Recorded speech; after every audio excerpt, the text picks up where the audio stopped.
The topic for discussion today is flow through openings under varying head, which comes under unsteady flow.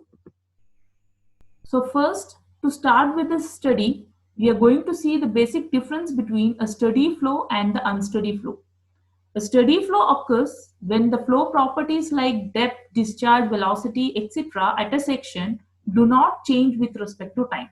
Or you can say that dou v by dou t will be equal to 0. And in case of an unsteady flow, it is the flow in which the flow characteristics like velocity, density, depth, etc. at any point changes with respect to time. Or we can say dou v by dou t will not be equal to 0.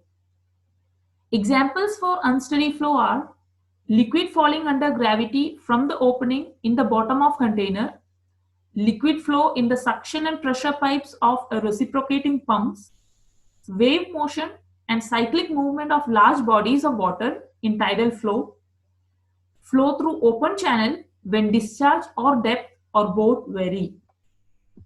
Now we are going to see a small derivation regarding flow through openings under varying head.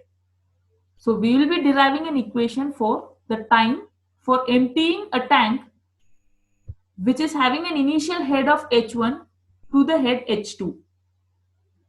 So for the derivation, we are going to consider a tank being emptied with a device like orifice, mouthpieces, etc.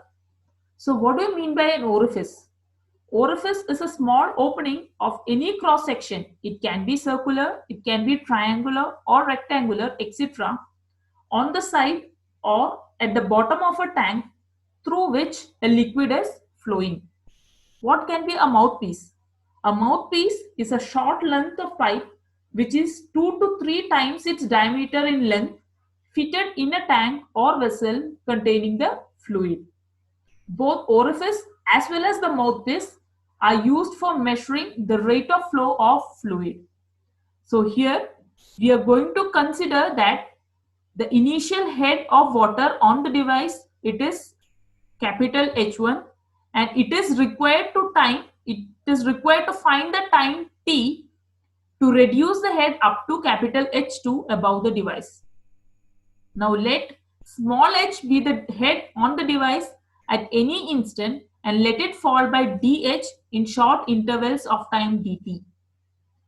If capital A is the area of liquid surface in plant when the head acting is h, we are going to write the equation for volume of liquid leaving the tank in time dt, which is equal to A into dh, and the discharge through the device under head h in time dt equal to q into dt, where q is the discharge passing through the device under the head h. Now we can say that the volume of liquid leaving the tank will be equal to discharge through the device in time dt, or we can write minus A into dh equal to q into dt. Here negative sign is given because as time increases, the head on the device is getting decreased. So there is a negative sign. So further you can write the equation like dt equal to minus A by q into dh. Integrating this equation, we will be getting the equation for time of emptying the tank, or t can be written as integral 0 to t dt, which will be equal to integral h1 to h2 minus A by q into dh. Here we can see that there is a term A and there can be two cases. Either you can consider A to be a constant or you can consider the A to be a variable. If you consider A to be a constant, you have to express Q in terms of H and integrate.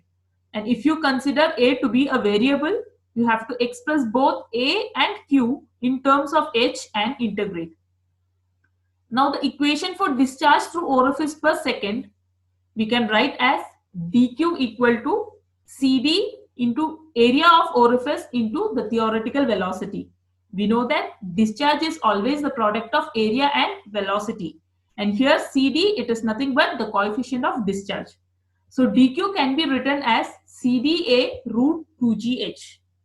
Now the discharge through orifice in time interval dt is equal to cda root 2gh into dt. Now we have to just put in the first equation, that is minus a dh equal to q into dt. Q is replaced here by CdA root 2gh. Now dt can be written as minus a dh divided by CdA root of 2gh. Taking root h to the numerator, you can further write the equation as dt equal to minus a h raised to minus 1 by 2 divided by CdA root 2g into dh. Now by integrating this equation within the limits h1 and h2, we will be obtaining the total time for emptying the tank. So you can write integral 0 to t dt equal to integral h1 to h2 minus a h raised to minus 1 by 2 divided by CdA root 2g into dh. Taking the constants outside, minus a by CdA root 2g integral of h1 to h2 h raised to minus 1 by 2 dh. Now we know that integral x raised to n dx equal to x raised to n plus 1 divided by n plus 1. So using that formula, where x is nothing but h here and n is minus 1 by 2. So we can further write the equation for t equal to minus a by CdA root 2g into h raised to minus 1 by 2 plus 1 divided by minus 1 by 2 plus 1 within the limits h1 to h2. Or further, you can write it equal to minus a divided by CdA root 2g into under root of h divided by 1 by 2 within the limits h1 to h2. Taking 2 to the numerator, you can write the equation as minus 2a divided by CdA root 2g into root h2 minus root h1, putting the limits in the derivation. So taking negative inside the equation, you can further write the equation as 2a root h1 minus root h2 divided by CdA root 2g. This is the equation for time taken for emptying a tank from head h1 to h2. Now, if we consider the case that the tank is getting emptied completely, we can say that h2 becomes equal to 0. In that case, the equation for time will be equal to 2a root h1 divided by CdA root of 2g. So with these two equations, we have finally arrived at the time for emptying a tank when it is having an initial head of h1 and final head of h2. So in the equation, we can see that capital A, it is the area of the liquid in plant. H1 is the initial head. H2 is the final head of water. CD is the coefficient of discharge.